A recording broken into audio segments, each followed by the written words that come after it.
Welcome in, everybody, to another MLS Monday by Scarves and Spikes. Tyler Pilgrim here alongside Sydney Hunt and Henry Higuita again. What's going Let's on, go. Guys, big night, big show. Miguel Almiron reportedly coming back to Atlanta United. Henry, you're muted. We are. I'm going to mute you. Mute I have everybody, to mute you. and then I have to mute Henry. I get the ban hammer every single time. No, I'm excited, man. It's an exciting time to be alive. It is very quite exciting an time to be alive. What a time to be alive. Super excited. I mean, as if y'all don't know, to think about Miguel Almiron coming back to MLS. Top 10 MLS winger. Yes, top 3. Sorry, I had to correct top 10. Top 10. No, we got lots to talk about. We will definitely be talking about Miggy, and plenty of other Atlanta stuff. We have a Chattanooga game to talk about, but we'll have other MLS stuff because there's other teams in this league, and there are trades happening, players moving on, players coming in. So we'll chat about that. But in the meantime, go check out scarvesandspikes.com. We have obviously all the we're kind of back to like real business now. We had a game Saturday, so like another game Saturday. Yeah, another one in Birmingham. So there's articles going up. Birmingham. Yeah, as the British way. But no, go to scarvesandspikes.com.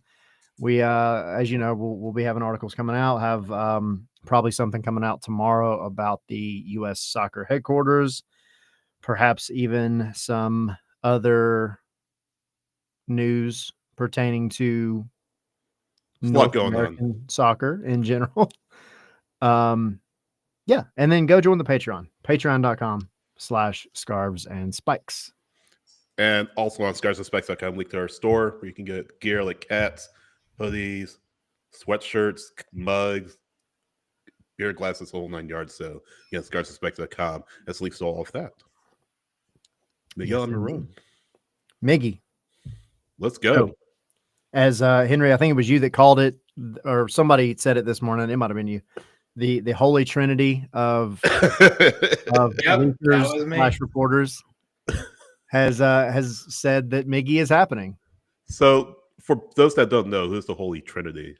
It's Fabrizio Romano, probably the forefront, transfer journalist in soccer worldwide. Tom Bogert, who's obviously the GOAT in the US, and a friend of the show. And Cesar Luis Merlo, who deals with a lot of South American, Latin American player transfers. The big 3, if you will. Yep. And they all 3 confirmed it in the span of like 24 hours. Interestingly, there were people at in Chattanooga, some that I talked to like in the walkway in Chattanooga, and then some after the fact, and then people posting on Twitter of like Garth. He was down talking to fans, and he is going around getting pictures, really, really cool, hanging out with the fans. But we start hearing people say like, "Oh yeah, he told us Miggy probably next week." And it's just like we've been waiting, like thanks, Garth. Something went really bad. Like we've been waiting, and it's just like, God, we need the here we go, and that the here we go officially happened at like 3:00 in the morning. 8 p.m. Fabrizio Romano's time, by the way. Yeah. Well, we're all sleepy. He's working. It's like Santa Claus in a way. Yeah. Never. So yeah, according to the report, Miggy should be traveling this week to do his medical, sign the contract, and finalize the move. I think the first report was Merlo, and I think he said that he'd be traveling like at the end of the week. So could be anywhere from like I'd say Thursday to Saturday, whatever. Yeah. So yeah, let's like Ricky Smith says, let's ready those flight trackers. Let's camp out at Hartsfield Jackson to we need somebody. We need somebody to watch need somebody to watch the camera, that big screen TV that's above the plane train. Well, not above the plane train, obviously, but right above the elevator or escalator bank to see when he's coming. We need somebody stationed out there. Henry, I volunteer you to go out there and set up shop. You can take your classes remotely or all of that, whatever you need to do. Sure. That's the $50 Patreon tier. $50 Patreon. Go and $75 stake out Miggy live at the stream. airport. Miggy Almiron live stream. Stake out live stream. It's just Henry sitting there working on his schoolwork and looking Yep. up at the terminal every once in a while. Got like my binoculars there. Right. No, I'm excited. I know everybody's excited. I'm curious what the official contract is going to look like, because when we first started hearing this, we heard 3 years, and then Merlo, when he reported it, he said 4 years, and then Fabrizio said 4.5. Yeah. So who knows if maybe part of that was just like somebody's reporting it as an option, somebody's not. Is that like 4 years guaranteed? Like what does that look like? So I'm just curious as we find out this week, officially the news, hopefully this week. I feel like 3+1, a 3-year deal with an option. Yeah, which sets up, it sounds like, I'll throw this out there, which sets up, I mean, he could retire in Atlanta, Georgia. Yeah. He really could. Assuming they bring him back for that 4th year of his option. But, I mean, this came together, I mean, not pretty quickly. I mean, it's kind of been percolating in. Of course, the Latte Laugh rumors, reports, we're still waiting on to see what happens with that. But this got pushed along, pretty far along, and now it's here. It's imminent, reportedly imminent. Obviously, nothing is official until both sites announce it, like I always say. But Sam Jones, I think he was writing about it for Five Site Final. Definitely give those guys a subscription, please. He said this may be arguably Atlanta United's biggest transfer ever. I mean, what do you guys think? Not arguably, it's by far. I think it is. I mean, look, like Pitti was big when Pitti came in. Almada was big. I mean, Almada is, to this day, and probably for a very long time, is the most talented player Atlanta United has ever had. Just raw talent, and probably will be for a long time. But Miggy tore this league up when he was here and left a legend. Like he left on top. So for him to make that return, I mean, by far, like this is the biggest transfer. That's not to say he's the biggest talent or whatever. I mean, we know he's super talented, but yeah, I mean, this has got the most hype around it out of any transfer in Atlanta United's history by far, in my opinion. Yeah, no, I think you're right. I just wish I could take a peek into the reality where Almada and Miggy were here at the same time. Do you imagine? That'd be insane. But no, I mean, it's obviously huge. Everyone who follows Atlanta United knows pretty much what Miggy did the first time around that he was in Atlanta, knows how important he is to the club. And no, he's still a top player. And, people keep doubting that, just because he's 30, that, he's not going to be as fast. He's not going to be as effective because as a winger, you need all your, you suffer a lot with age and all that. And I'm like, sure, yes. But I saw, if you saw him playing with Newcastle, like, for example, this weekend or, his last few appearances, he still has some very good skill in him. And he still is clearly, like, he looks to me like a player that could reasonably compete in MLS and be among the top wingers. And it's not even just my bias speaking. I do think that he would be among some of the best wingers in the league. Sure. But also, I think in a grander scheme of things, and it's not even just because of that. It's just because he would be, in my opinion. But also, beyond just the soccer part, I think he gets a lot of fans invested again because they see him as, oh, hey, this is a player that Atlanta had when they were at their peak back in 2018, when they were at their best point. So maybe this really is a season where Atlanta United is back, right? So I'm excited. I'm just excited to have him back and see him wear the 5 stripes of Atlanta United again. Yeah, I think a cynic's viewpoint will be just that, just what you're saying.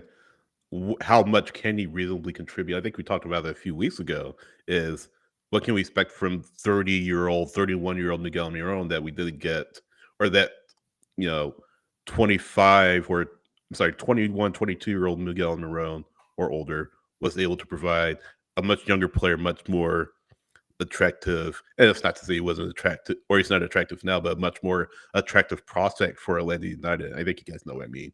Attractive. I got you. Careful, he's Football married. wise.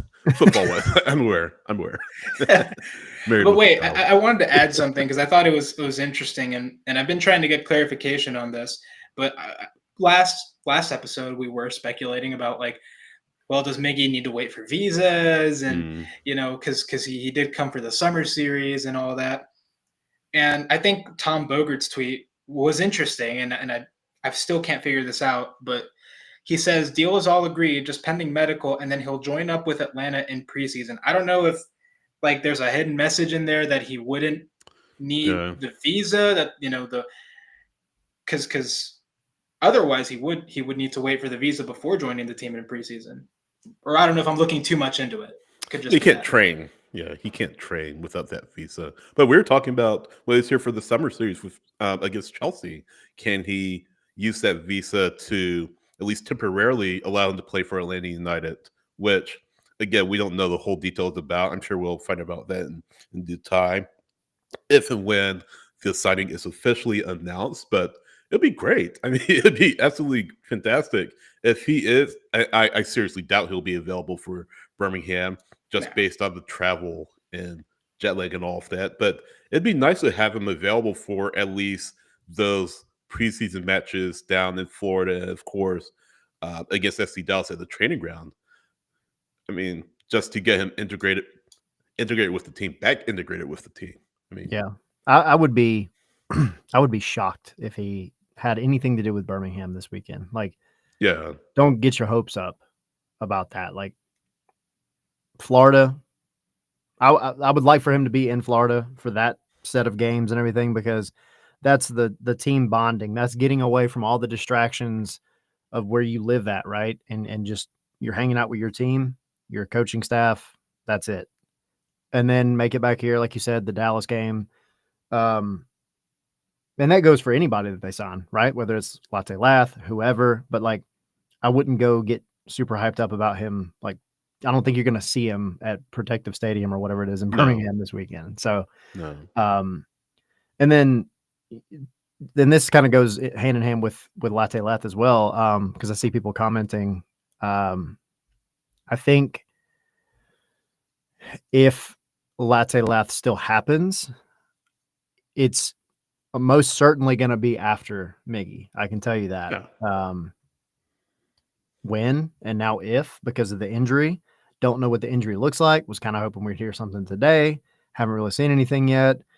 But I think if that does happen, that's absolutely going to be pushed back a little bit. So, yeah, I mean, it's going slow. I would expect him to be here.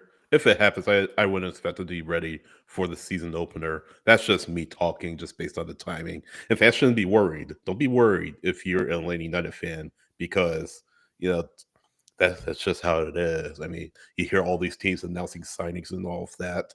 They can't join the club until after January 31st anyway. That's when the transfer window opens for MLS. So, yes, being here earlier allows them to get their visas and all of that, and allows them to, go through that process. So, not to alarm, not to cause red flags among the fan base. I'm not very optimistic about Atlanta United's DP number 9, for what it's worth, being here on February 22nd. It could happen. This could get pushed through rather quickly, but that's just where it is right now. Unfortunately, Almiron, I would expect to be here February 22nd, which kind of maybe smooths over the absence of that number 9, at least temporarily, because Miguel Almiron, right? and it's not like Atlanta. Maybe he starts up top for game 1. Hey, yeah, but that's the thing. I mean, you have Tiare, you have Togashi, and Togashi. Actually, I was really impressed with him, and we'll get to the Chattanooga game. I liked what I saw out of him, and he's chaotic. Like, if I was a defender defending against what I saw out of Keimon Togashi, I would be irritated, because he's just all over the place. He is the DP number 9. For now, yeah. Don't say that. But no, I mean, all that goodwill that Almiron got him, like in this. Yeah. that. You messed it up, man. but no, I think you, if it does come down to February 22nd, and the home opener comes, Miggy's there, hopefully, probably, but you don't have your DP number 9 in place. Like, that's not the worst thing in the world. Not the worst thing in the world. Yeah. So I'm seeing these comments. Don't tell the fans that. Don't tell the fans that. People were not happy about Chattanooga, but it's to be expected. Miguel Almiron, though. Miguel Almiron. He's coming back, guys. That's what you have to hold on to right now. Hold on to that. Forget about Chattanooga for a minute, because we do have to talk about it, and we'll talk about what Ronnie Dyla said and everything else. But you're only going to get one moment like this of like you. This club is very young. This club has not been around long. So to have a moment like this, where you have a guy that is legitimately an MLS legend, like when he left, no, I mean, people were like, he is one of the best players to ever grace this league. Yeah. But he's absolutely a club legend. That. Huh? So the Messi came to the league and spoiled all that. Yeah, screw that guy, whatever. Not even a top 3 winger. But no, it's a really cool moment, because clubs that have been around for much, much longer than Atlanta United, they don't have moments. Some of them haven't had moments like this. So be excited about it. The team has a long way to go before opening day. You never know what's going to change, who's going to come in, who may leave, whatever. Take the W's as W's, and we'll complain another day. Well, Chattanooga was not a W. It was an L. It was not a W.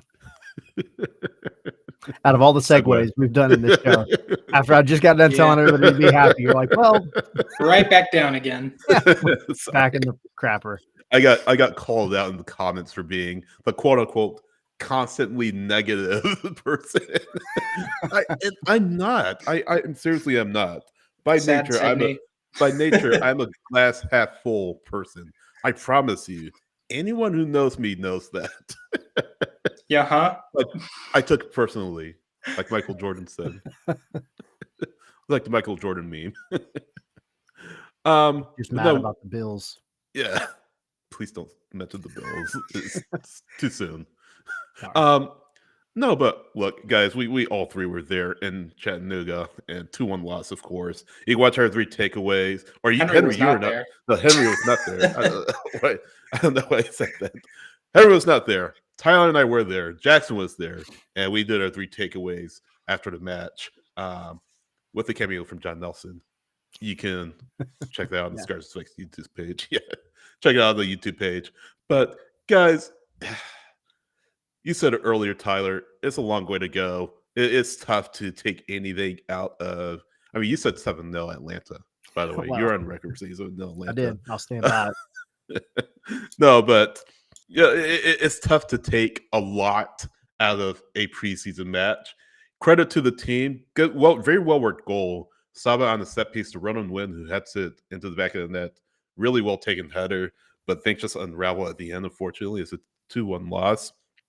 And Ronnie Dyla, I know we'll get to his comments a little bit later, but Ronnie Dyla said something interesting. He said, I'm not concerned. This is preseason. The match at the end of the day doesn't count. It's a friendly. You went up to I-75 or went up I-75 with Chattanooga, took on a team with this is their biggest match of the year. Like, they're not going to bring in a bigger opponent than Atlanta United in 2025. So you go up there, pretty decent crowd, and there are some good moments and bad moments. Now you go back to the training ground, work out what the bad moments were, and get them taken care of. You look back at the 2 goals, the goals weren't terrible goals to give up. They're a bit unlucky. But look at what happened. Maybe it's little moments of back in the buildup that led to those goals and put you, unfortunately, on the wrong side of the scoreline. That's what preseason is all about, to work out the kinks, iron out the wrinkles, and get yourself ready for the regular season. Let's not panic. Let's not take too much out of one match. Just get back on the training ground, go to Birmingham, hopefully get a win in Birmingham with maybe a little bit closer to a starting 11 in the first half or whatever they do, and learn from what happened and move on. Like, it's not about, oh, Atlanta United looked bad or Atlanta United looked good. It's preseason. If this were preseason, or I'm sorry, if preseason were an indication of the regular season, I'm sure running Win will have 20 goals in the regular season. So let's kind of found the new DP number 9. Hey. You're right. No, but let's manage our expectations a little bit about preseason, and I think that's the short version of what I just said. So yeah, I mean, look, we said it before. I said it before on the show. The first preseason game, the first couple of preseason games where you're literally just playing like USL teams and such, it's mostly to build up fitness. It's mostly for the players to get the blood flowing again. That's why you didn't see anyone play past 45 minutes. It's because they're not match fit yet. They're building up to that, and neither 11 had anywhere close to the amount of starters that Atlanta is going to have in an MLS game. I mean, I counted, I think, 3 in the first 11, and then I didn't even remember how many were in the second one, but like 3 also. Yeah, there you go. So 2 different 11s in which you had 3 starters. And you didn't have Pedro Amador, you didn't have Derek Williams. Right. So that's 2 big players from your back line, and how important Amador is in your build-up and your attack with what he gives you. So no, I'm not too worried. I feel like there were more positive takeaways from it than purely just negative, pessimistic things to take from it. And I'll get to that in just a sec, but yeah, I think I'm not panicking right now. I think it's a preseason game, and it happens, and it sucks that it wasn't 7-0 like Tyler said. I mean, I would have loved to see more goals, but this is where we're at. Yeah, I was gonna say real quick. I mean, if it's 7-0, you don't really, in the sense, you don't really learn a whole lot about the team, because 7-0 against Chattanooga FC, USL Next Pro side, it's a lot different than 7-0 in the regular season against an MLS opponent. Yeah, but look. I see what Tyler's point was, though. But yeah, no, I like, in terms of quality, like, yeah, Atlanta at full strength should absolutely beat the snot out of Chattanooga, and they should absolutely beat the snot out of Birmingham, totally. But again, we didn't see anything close to a full strength Atlanta United in this game in either half, and so that's why I'm not feeling too bad about it. I like that we got to see some of, okay, how does Ronnie Dyla's Atlanta United set up when they go into build-up? How do they like to move the ball forward?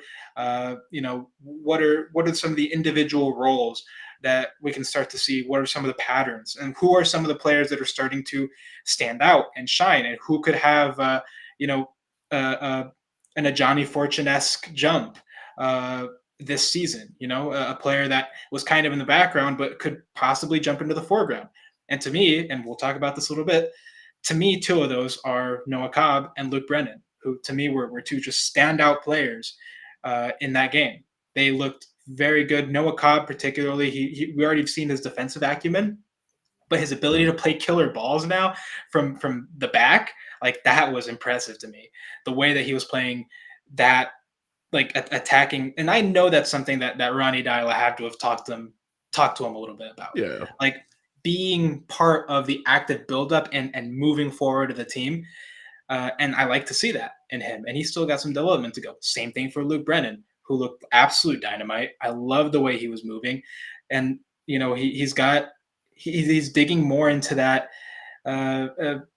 attitude of his, of he has confidence and he's here to ball. And I like to see that. And so I know that he's going to thrive under Ronnie Dyla, because you could already see how motivated he is just based on how he played. To me, he looks super motivated, and he looks like he's ready for this season, and he's got big goals here. Just don't be boring.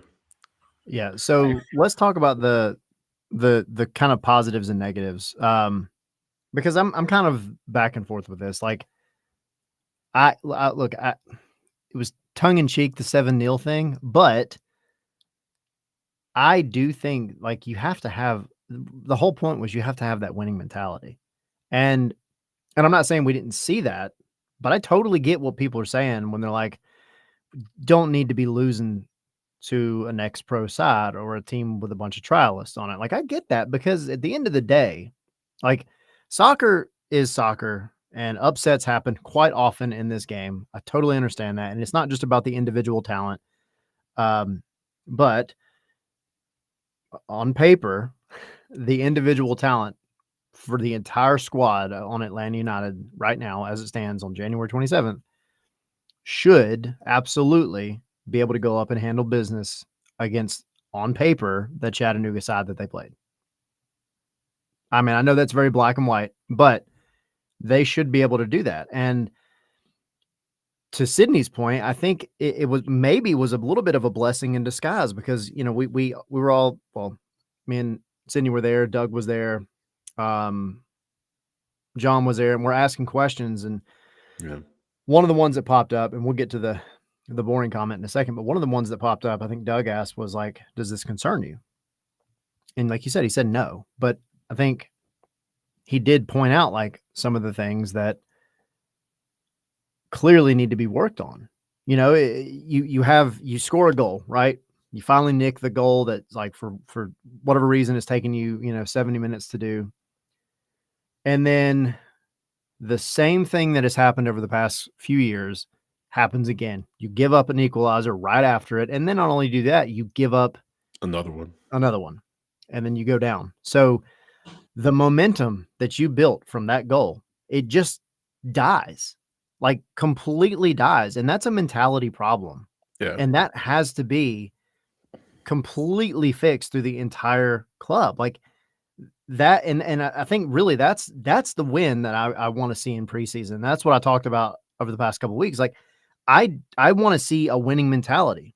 I want to see every game these players come out and look to curb stomp every opponent they play, period. I don't care who they're playing. That's all I want to see. And Dyla did say that like he did see, a lot of good things in terms of the mentality, but clearly there's some things that need to be fixed. And that's one of them. Like that kind of like falling off right after you do something good mentality. Well, I don't want to necessarily curb stop everybody. I just win. I do. Hey, you do. No, I mean everyone's 7-0, Sydney. Who's gonna not want that? Come on. No, but I mean, you gotta Touchdown. You gotta learn to win games. You gotta learn to obviously, you want to blow opponents out, but you gotta want to learn to win games gritty. Every team is not going to be like lay over and die for a linear die. I know that's not what you're saying, but you have to approach every match differently. The match won't always favor you winning at a high score line. So you have to take every match as you can. But I absolutely agree with you. Like you have to finish matches. I think that mentality will come with time. I think Ronnie Dyla is a manager that won't let that mindset continue to be prevalent around this team. So I think that will I think that will eventually, creep up in this team, that feeling that, hey, we can win every match. Will it happen overnight? I don't think so. He just got here. And that's why I'm not concerned. This is his second week with the team. Like the guys will eventually get it, you would hope. But those learnings come with time, and those habits come with time. So sorry. Oh, go ahead. I was just gonna say I really liked Dyla's quote after the game, or what Doug reported of him saying, like, he complained about Atlanta passing backwards too much, and then said that he got bored watching it. I love that. I love that he said that.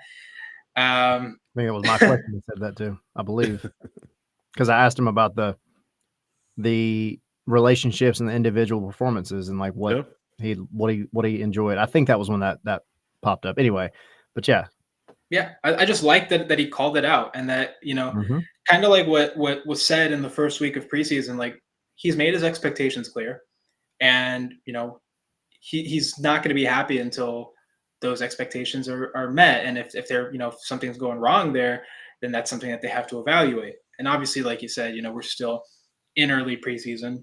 We're still we're not at the panic stage yet. Yeah. This is the stage where we start to fix things and we start to kind of go to the drawing board and see where things went wrong and use the next 3-4 weeks ish until the start of the season to fix those issues. So Could yeah, like I could said, I'm y'all not worried. see Dyla on the broadcast? Oh Like, well, like on the on the sideline? technical area, Yeah, at times, I mean, I think I wasn't really paying attention to him, but I could see him like standing there. because it was probably I didn't see any of the broadcast, but was it opposite probably where like, you could see No, the fans, or well, could you just see empty no, stands in the background? we saw empty stuff. We were on the side of like where the Okay, benches okay. were. Yeah. So, Yeah. I was kinda keeping an eye on Dyla because I'm just curious. So, some managers, they get in their technical area and they pace back and forth. Some sit down. Some just, look like they're in La La Land. Ronnie stood there at the corner of the technical area the entire game, Yeah.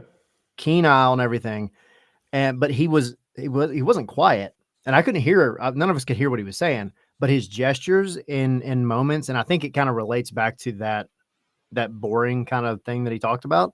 Like he said, we passed backwards too much. I was getting bored Mhm. watching it, and it's happening in front of him, and he's literally, and I forget who it was. It was in the second half, but ball gets played over near the touchline, and instead of playing it forward, the safe pass is made, goes backwards, and he literally looks at the player, and I wish I could go back and see the replay. And he looks at him and he goes, and I'm like, "This is great. This is great. This You have this to, right here is one thing that you will may fix have to so give the much." play-by-play for those listening. Oh, yeah, okay, sorry. He Motioning points at the forward. ground, Motioning and to then play he's like, forward. "Why did you go backwards? Go the other way." I will always go back to this one anecdote of Tata Martino, and I don't know who originally told it, but basically like at, they went into the locker room after like full time, and then they saw like the whiteboard with like a bunch of arrows pointing towards the opposing goal. Towards the And goal, it yeah. was like he's telling them where to go because Keep they going weren't that going, way. man. Play the ball forward. Yeah. Ronnie feels like the type of guy that would do something like that, Oh, yeah. and I absolutely love that, and I hope he does that. I feel like he should come to practice one day, or he should come to the next. He should go to Birmingham with like a swear jar, but instead of a swear jar, it's a back pass jar. If you pass back, you put money in the jar, and that's how you learn them. Donate it to charity at the end of the match. Yeah. Exactly. So, one of the things I think that I really, really, and I mentioned this in our 3 takeaways video, and Dylan, I saw your comment. Yeah, like we had some audio technical issues in Chattanooga. Yeah. But one of the things that Dyla said that I was really happy about was when we asked him, like, what are you going to fix? Like, what can you fix? What went wrong that you can now go and fix at the training ground? And he gave answers. He told you, like, stop passing backwards. He said, like, we need more crosses into the box. We didn't have enough Yeah. crosses. And he started naming off a few things like that.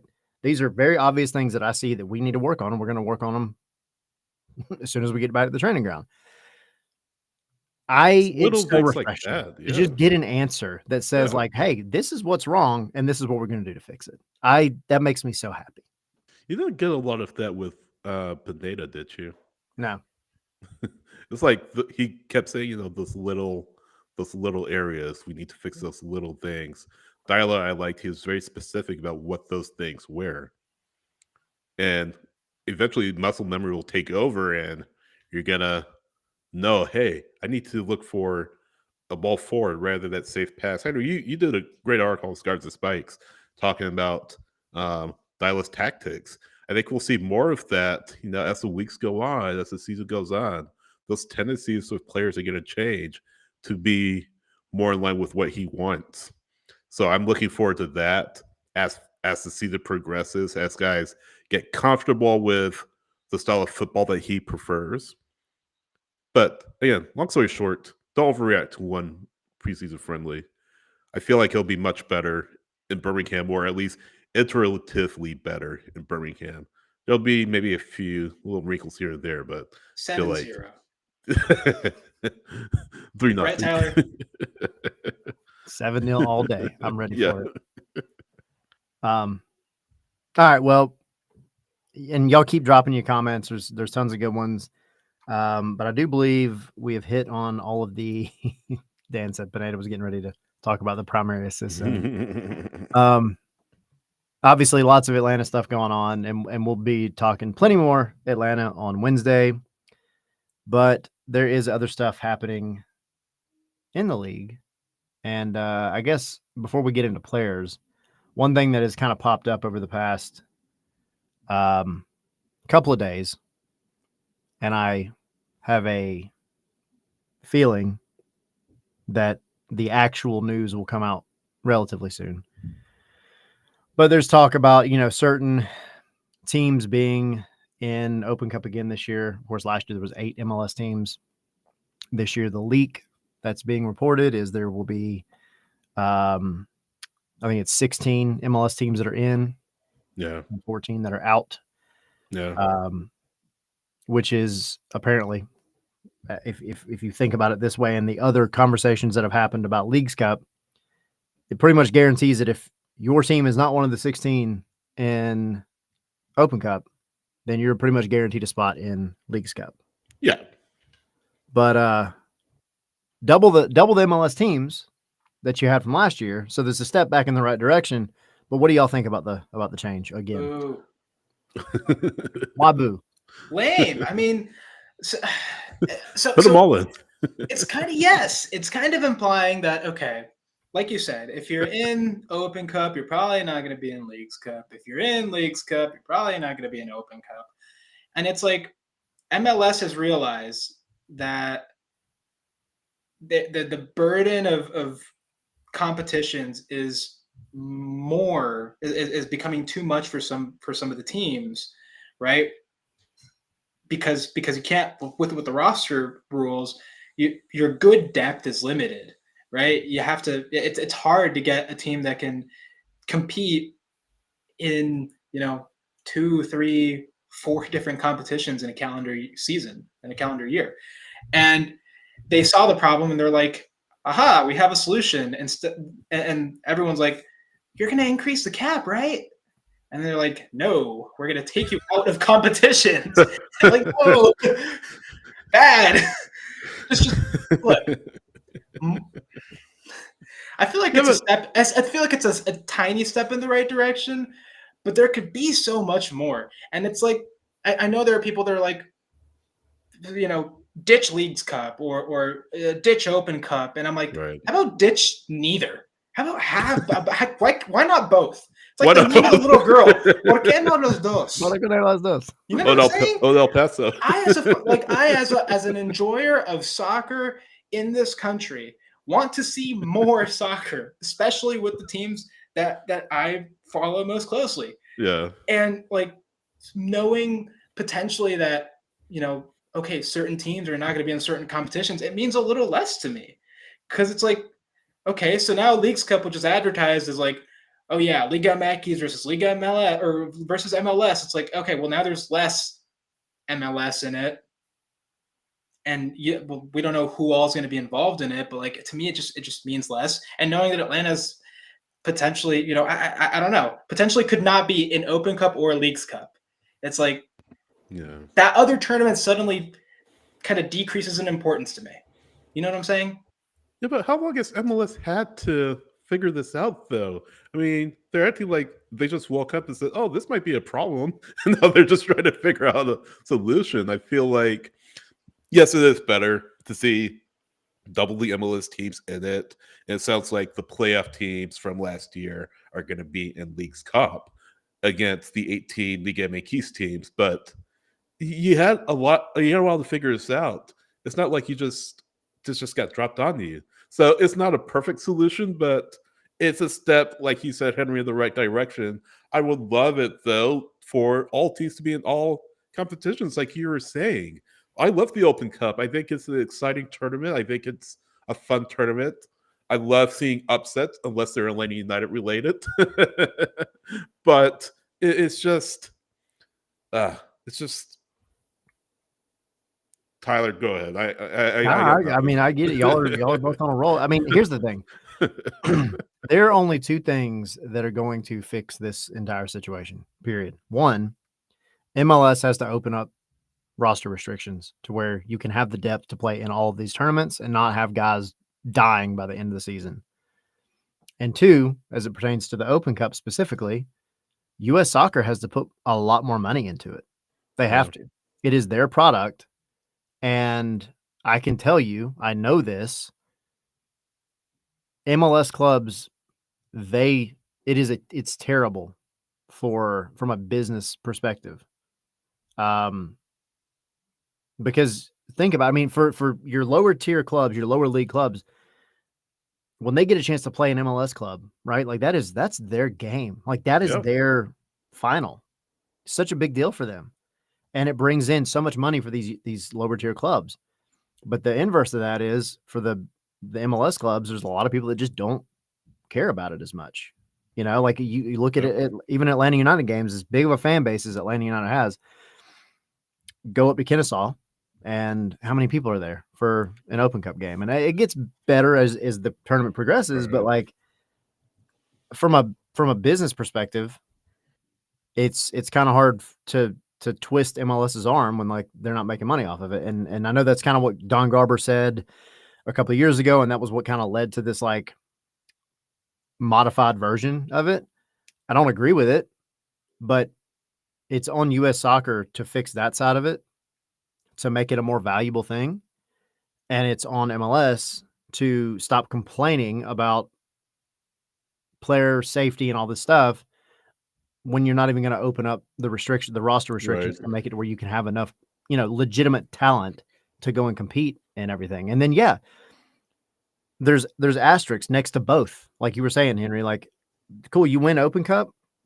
Cool, you only had to compete against a few other MLS teams compared to what you should have had to compete against. You win Leagues Cup. There was a handful of MLS teams that weren't even in it. So, like, what are you really proving by winning either tournament? The whole point of the Open Cup is like you won the tournament against every potential team in North America or in the United States. Yes, yeah. So I don't like it. I don't. It's irritating, but that's the only way it's going to get fixed. It's the only way it's going to get fixed. 2026 hopefully gets better. I don't know. Yeah, I mean, there's just a handful of changes that need to happen, and for me, one of them is changing the structure of Leagues Cup, and what they did this time to where it runs concurrently with the league. Like that's one good step, in the right direction.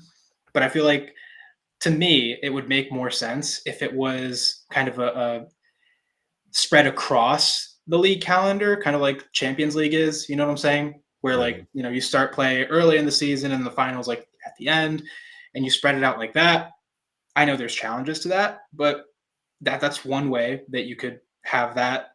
But then again, there's the issue of depth and roster building. That the league's stringent roster rules make it very difficult to build a squad that can compete. League on the weekends, and then in the middle of the week you have CONCACAF Champions League, and then you have Open Cup the next week in the middle of the week, and then suddenly you're playing like multiple games back to back basically, and it's difficult. And we saw Atlanta United when they were in the playoffs, they played decision day, and then they had like a few days later the play-in game against Montreal. You had to go to Montreal. You were in Orlando, have to go to Montreal. Yep. And then you have to go back down to Miami for game one of the playoffs. And that was all within like a week. You had 3 games in the span of like 7-8 days. that's hard on the players. And you saw, like, Stian Gregerson picked up a bit of a knock, and it seemed like it was part of that, wear and tear of those players. And the players looked exhausted in that first game too. And that's part of it. And a team isn't going to go into something like Leagues Cup or CONCACAF Champions League or whatever with anything but their best, right? Because it's a knockout tournament, and it's hard for a team to balance. Okay, do I go in if I go in with a full squad for this game, then I have to go in with a rotated squad for this other game in this other competition that we want to win, right? But how do you balance that? How do you choose your priorities? It's $1 million question. I've been asking that question, or we have been asking that question for years. Like, and the managers are the same way. They just have to compromise their rosters in order to make a push for whatever competition they want. So there's gotta be a better solution. There's gotta be a better way to balance this out. And Tyler, you said expand the rosters or put more money into the competitions. Whatever needs to happen soon. Because guess what? You have 2026 rolling around or coming around the corner. And it's US soccer and MLS using this to really grow the league and grow the status of the league, not just domestically, but around the world. So, again, I feel like this should have been the surprise at MLS. I feel like they've had plenty of time to figure this out, but here we are. But it's a step in the right direction. So, yeah, I still want every team to be in both. Small victories. I mean, we already got the cash transfers in league. That's the league is, look, it's evolving. It's a slow evolution, but it's evolving. It's just frustrating as someone who follows the league and loves soccer here to see it being so slow. Yeah. I guess. No, absolutely. And I see, in the chat too, like Omar, Dan, and Mark, like the rules have changed a little bit in terms of like call ups and things like that. And yeah, they're all steps in the right direction, but sometimes it feels like the steps are just a little too baby. Like we can make some bigger. I mean, the World Cup, 500 days away. Yeah, it's amazing. 500 days away. It's incredible. You can't capitalize on it when it gets here. You have to start capitalizing on it. Do it now. It's just very short-sighted. Yeah. And anyway, so, but that is we're gonna solve it right here, guys. The three of us. We're gonna make a difference right now. It starts with us. Don Garber, hope you're watching. But no, I mean, we'll see. We'll see how it goes, and I'm sure we'll hear more about the Open Cup here very soon. Because you're also going to have next pro teams, and of course you're going to have the qualifiers. All the lower tier teams that have come up. So either way, I'm excited about the Open Cup because I love it. I'm a sicko for it. I love watching it. It's a great competition. Yeah. So we'll see. All right. Moving on. Let's start. So we got a few players to talk about. Let's start with Lucho as the sequel from last week and the week before. He's back in camp, at least. He made it back. He found his way home. Finally. Yeah, finally. But he's been linked. A rumor, I think Tom put out a tweet earlier saying, like, no, it's nothing more than maybe talks, but nothing official. But there's a link with him to Estudiantes. So is that a good move, Henry? Would that be a good move if it happens? I mean, if he wants to leave, then let him, I think. It's just, look, he's a fantastic player. And, I still think he has some good years left in the tank. But the thing is the attitude. Like, does he actually want to be there? Does he actually want to continue? Because he seemed very demoralized after last season. And it's clear, like, it seems like he was pushing for a move out. He wanted to leave. And so if I'm Cincinnati's front office and I'm looking at the situation, I would definitely, sit the player down and talk to them and be like, okay, what is your plan? Do you really want to be here? If you do, then by all means, welcome. You can stay. You're a very important player to the club. You're the captain, If you really want to go home, let's work on that, and let's try to make that happen in a way that's beneficial to both of us, because there's nothing worse than a player playing against his will, I guess, playing and not really wanting to be there because you know that they're not giving their all. There's other stuff on their mind. And so I'm not saying necessarily that's 100% the case for Lucho, but if it is, and he has doubts about whether he actually wants to be there, I think you got to talk about it and you got to figure it out for everyone's benefit, because no one's going to be happy if he's not doing well. He's not going to be happy, and then the club and the fans, no one's going to be happy. So yeah, I'd say figure that out as soon as possible, and then if you do have to move him out at the right price point, bring yourself in, a long-term replacement along with Kevin Denke. You've got a solid team. Yeah, but what's going to be that price point, though? I mean, this is Lucho Acosta we're talking about, not some other number 10. He's like the cornerstone of their team. So I would imagine that Cincinnati aren't going to let him go without a massive offer from Estudiantes. And they have the money, right?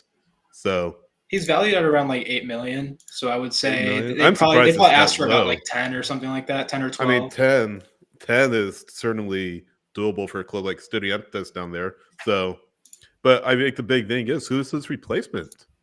Who did they bring in? I mean, the world is not lacking in number 10s, and there's one floating around MLS in Evander that could potentially be the target of a cash transfer. If you do sell him for 10 or 12 million, and you turn that around and tell Portland, hey, we'd like Evander, they would definitely consider that. And he'd be an excellent Evander. We've talked about him a lot on the show.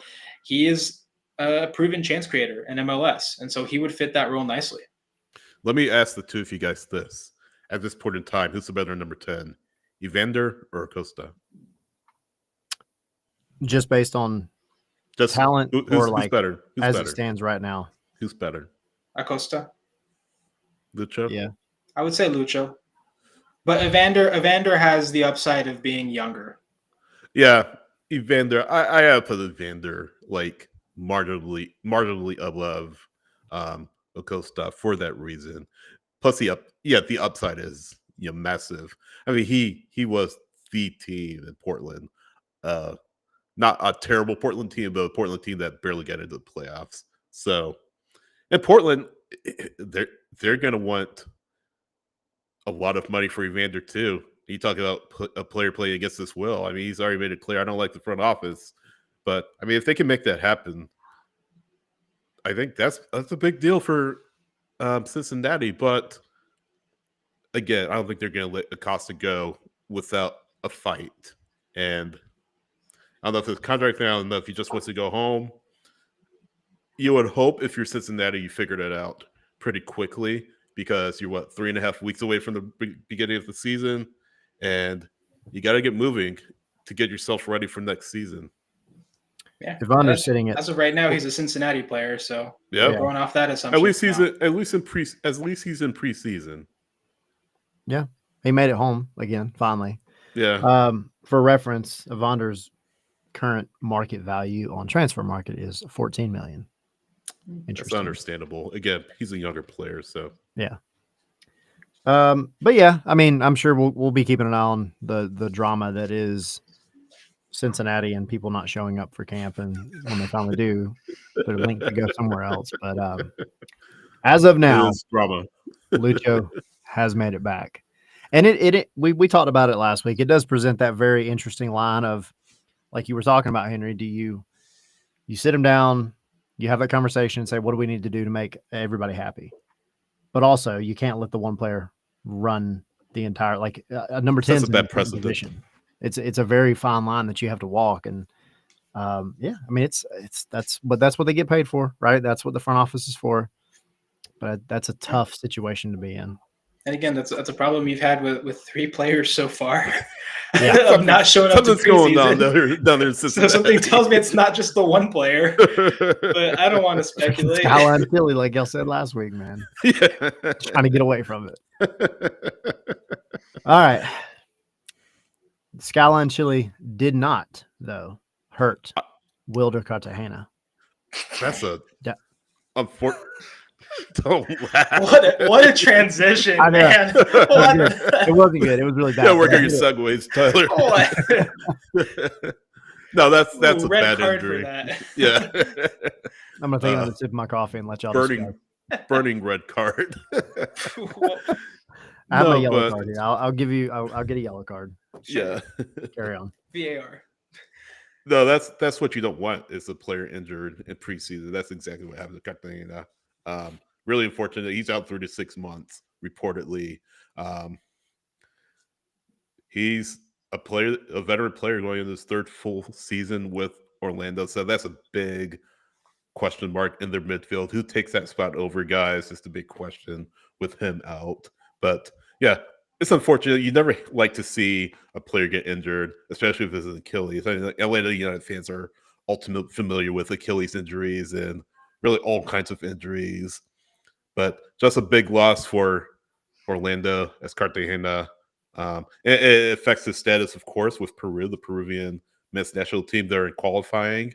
So he'll obviously miss both those matches coming up and subsequent matches.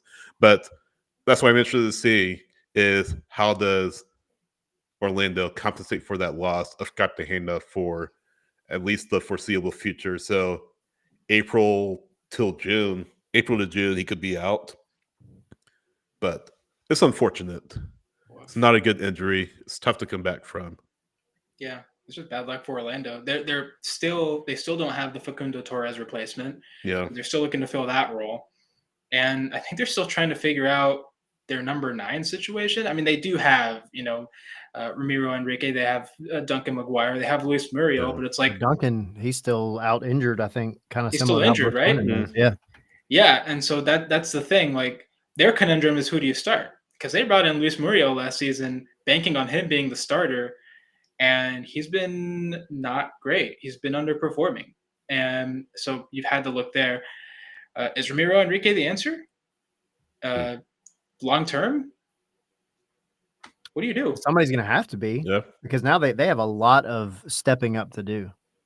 You still have time, right, to get at least some players in place, but like it kind of reminds me of 2022. 23 was the bad year. Yeah, 23 Atlanta United. 22. Was it 22?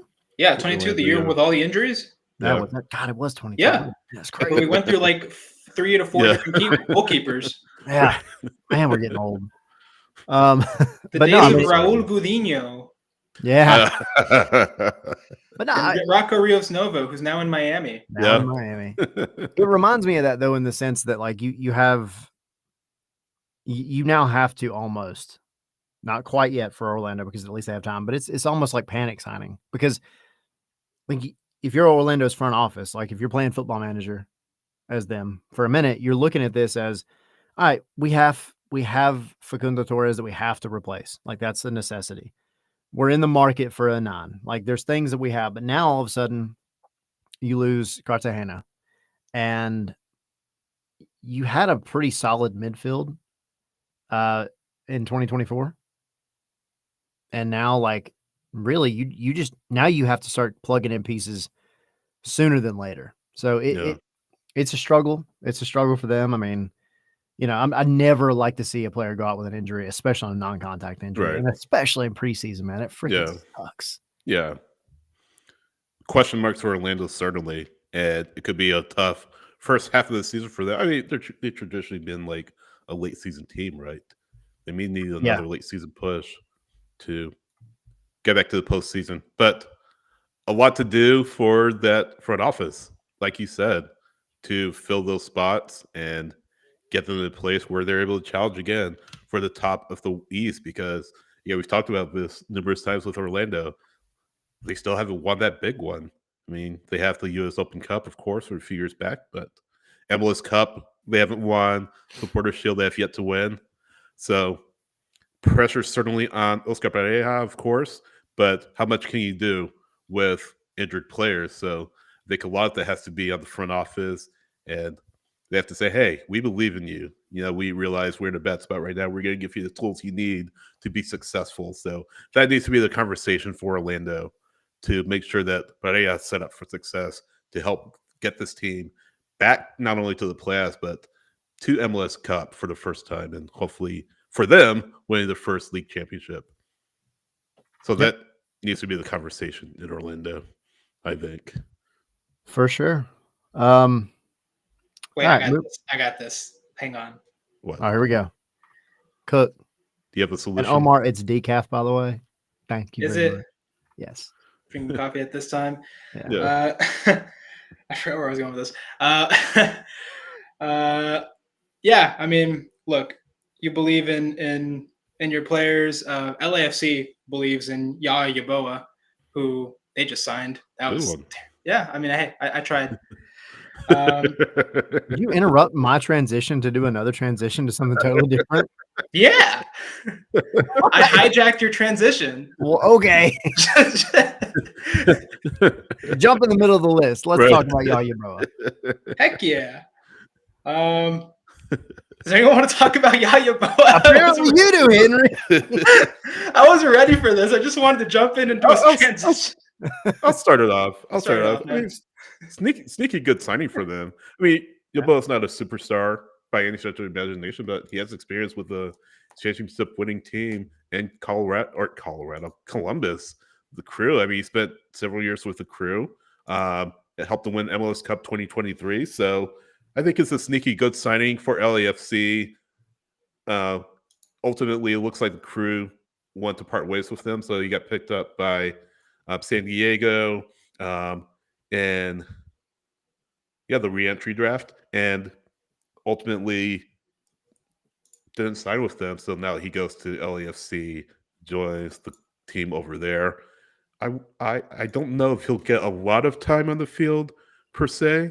Again, he's not a superstar. He's not like a player in high demand. He had 10 starts, 24 appearances with the Crew in 2024, but 6 assists. So again, a sneaky good signing, and a signing that, hey, could have positive returns for them, for LAFC. LAFC are a team like they're kind of looking to get back to business. I mean, they had a very disappointing playoff run in 2024. They want to establish their dominance once again. They want to get back to the MLS Cup. They want to add to that trophy case, win Leagues Cup, get themselves back in CONCACAF Champions Cup. So maybe Yaboa is a little bit of the piece of the puzzle for that for LAFC. But sneaky good signing for them. I like it for them.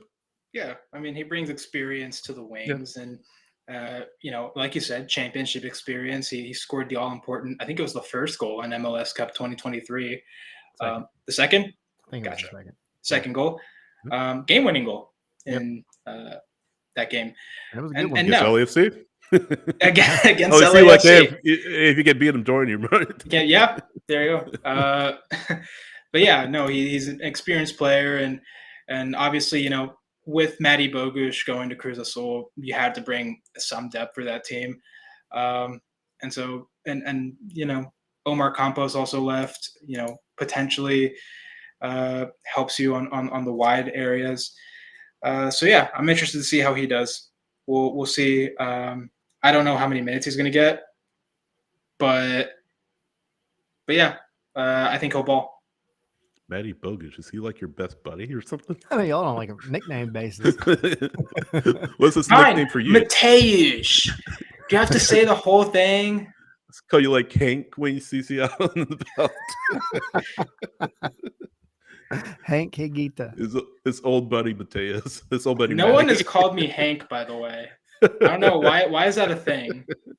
That's like a I don't want to say slang term because that's bad, but it's like a nickname for Henry.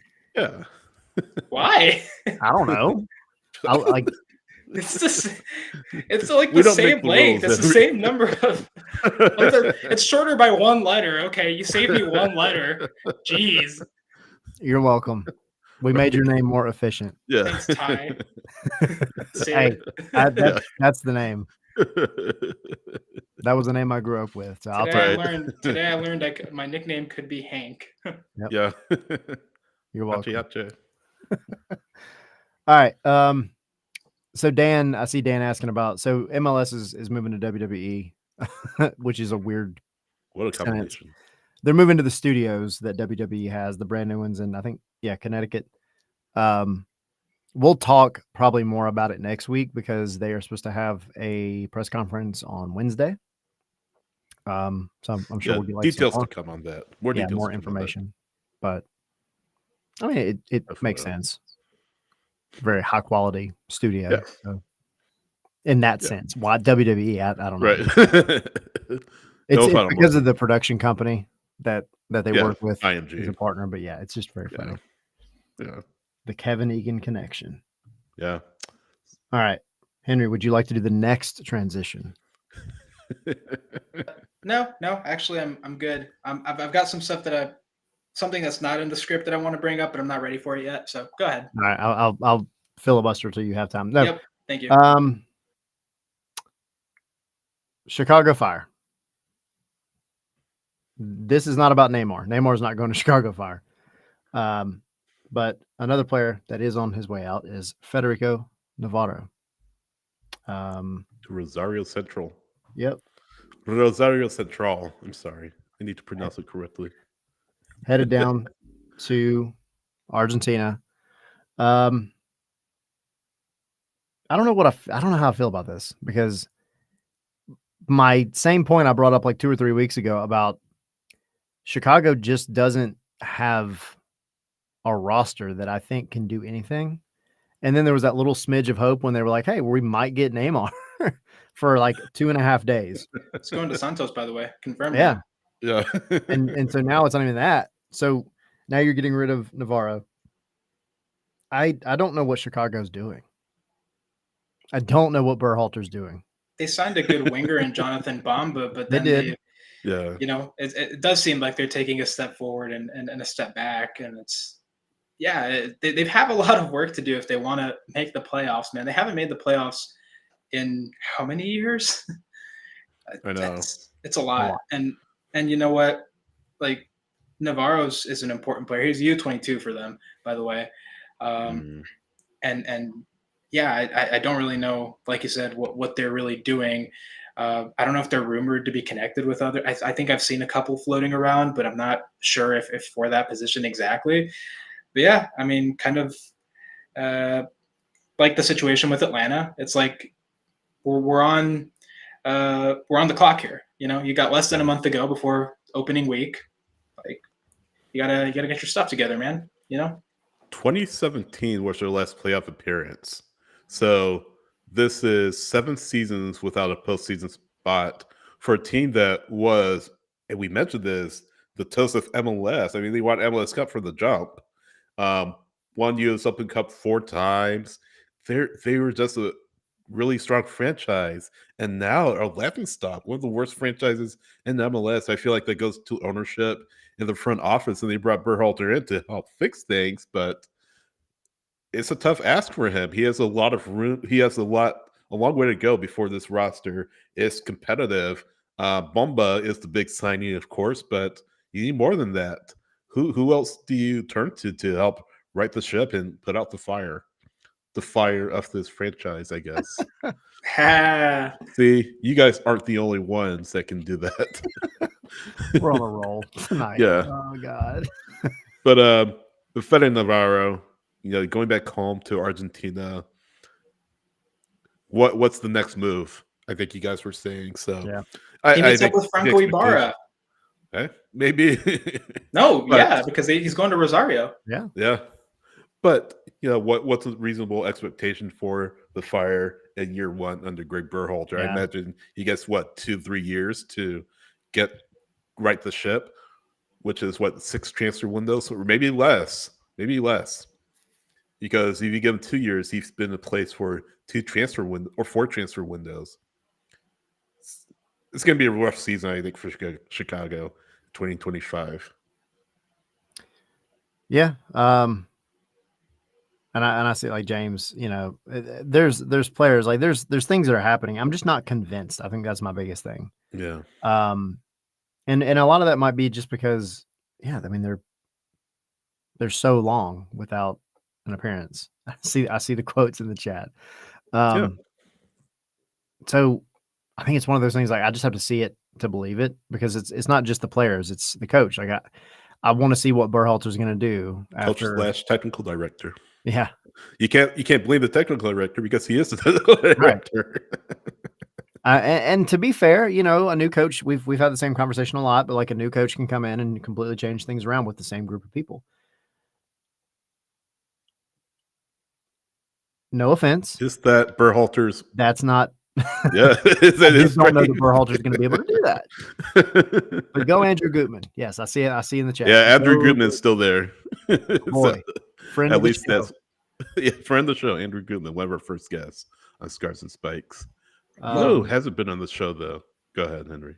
Well, I was just gonna say, y'all are mentioning, you know, someone new coming in and shaking things up for the fire. Someone new came in and things were shaken up for Inter Miami.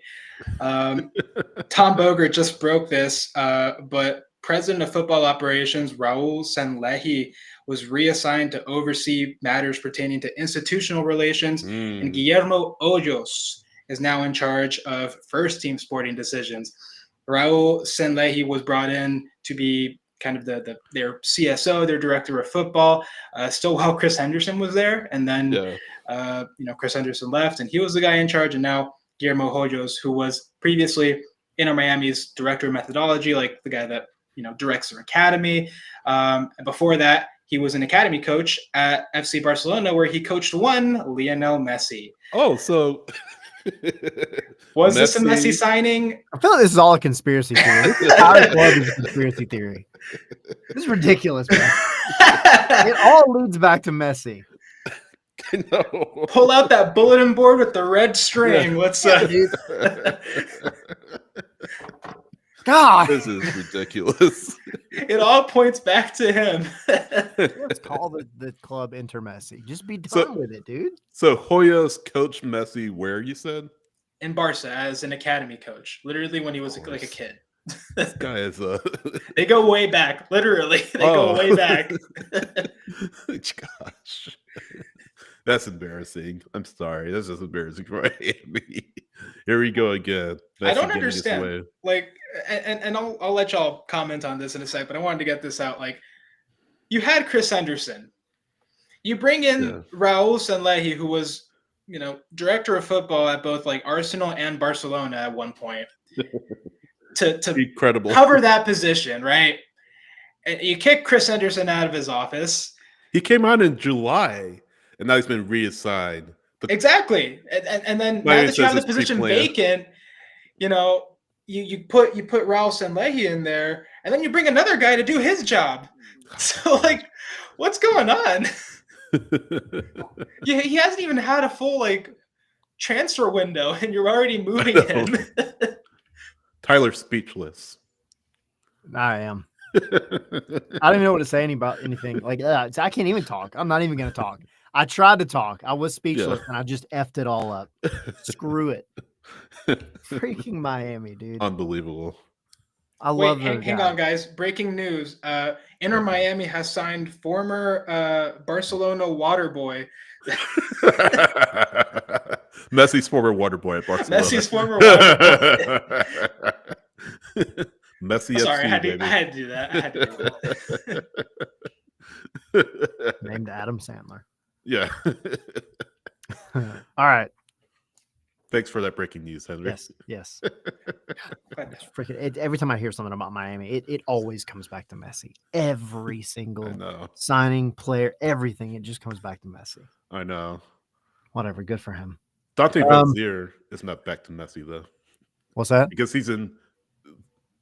I said Dante Vanzier is not Messi because he has the New York He's at New York Red Bulls. Well, not anymore. He's at Ghent.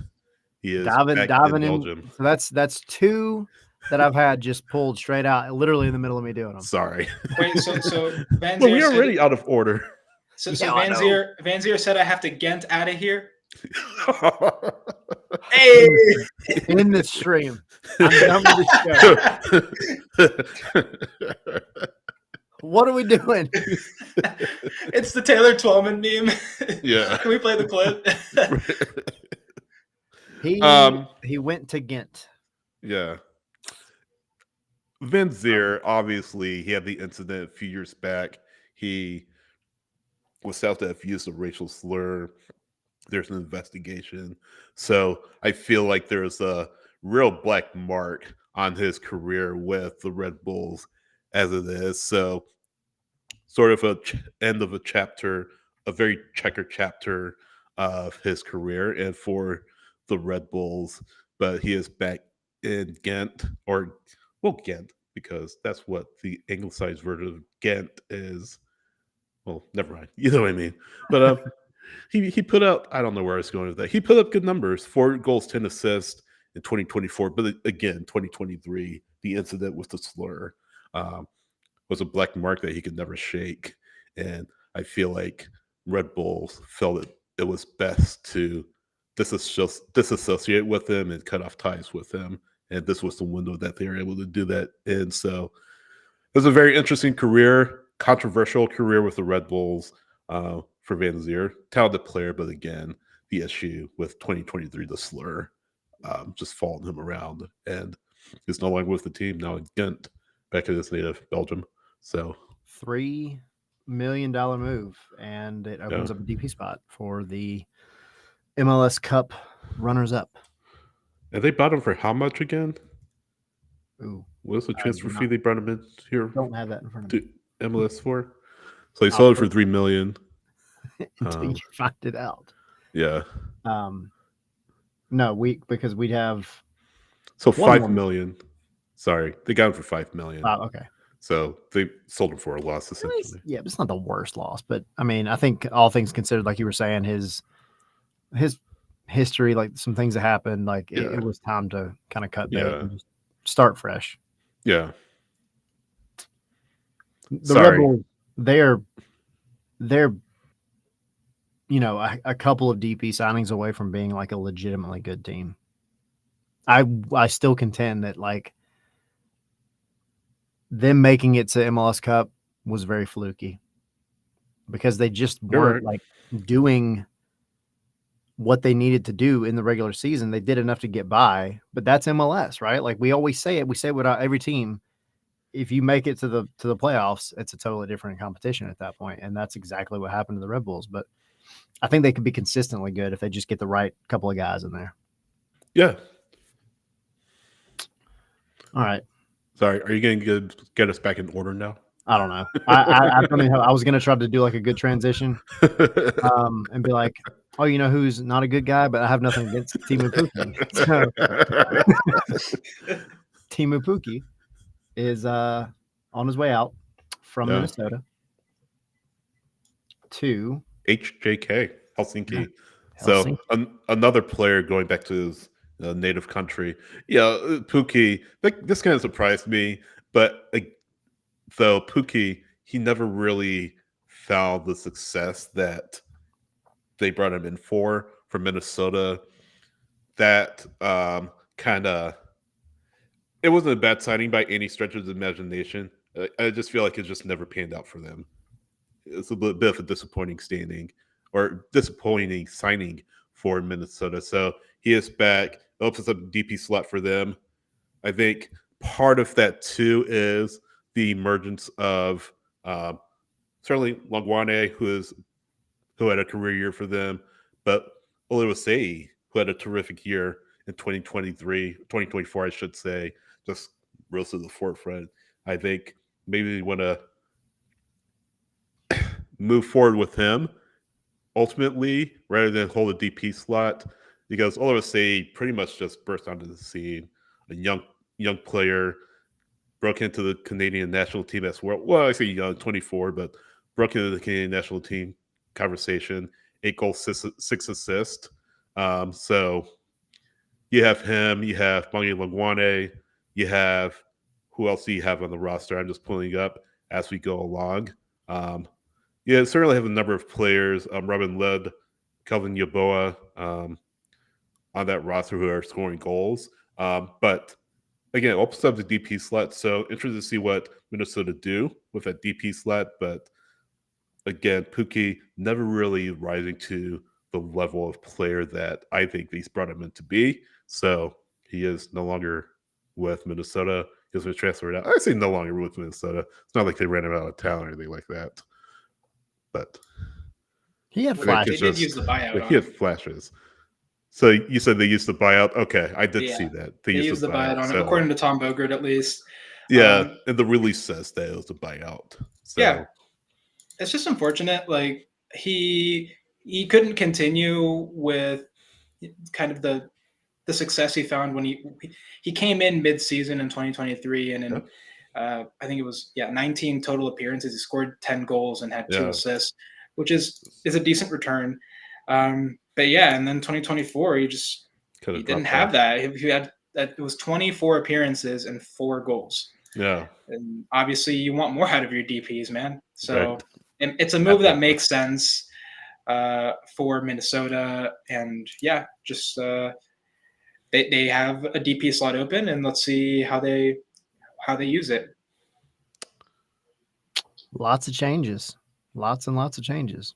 So by the time we get back for next week's episode, the transfer window will officially be open. So all of these things that we've been talking about over the past couple of weeks can officially actually happen, you know. So I'm sure, though, come that day, we'll see probably a flurry of information, I would imagine. A latte information? A latte. Hey. There we go. We're way over our threshold of that joke tonight, y'all. This is terrible. But yeah, I mean, I'm curious. I'm curious to see kind of like what, because you hear all the rumors, but there's always inevitably a handful that just pop up out of nowhere the moment the window opens, right? Yeah. So very curious to see Miggy, hopefully by the end of the week. I would be shocked if it's not done by the end of the week and like official. Maybe some latte news, as Henry said. But yeah. Good show. Good times. We'll be back on Wednesday. And also, really quick, because we did not talk about this earlier, but if you missed it on Wednesday's show, make sure you go to whatever, even if you don't listen to us like on audio after the fact, if you don't listen to the audio version of the podcast, it still helps us out a lot. And it enters you into a chance to win a $25 MLS gift card.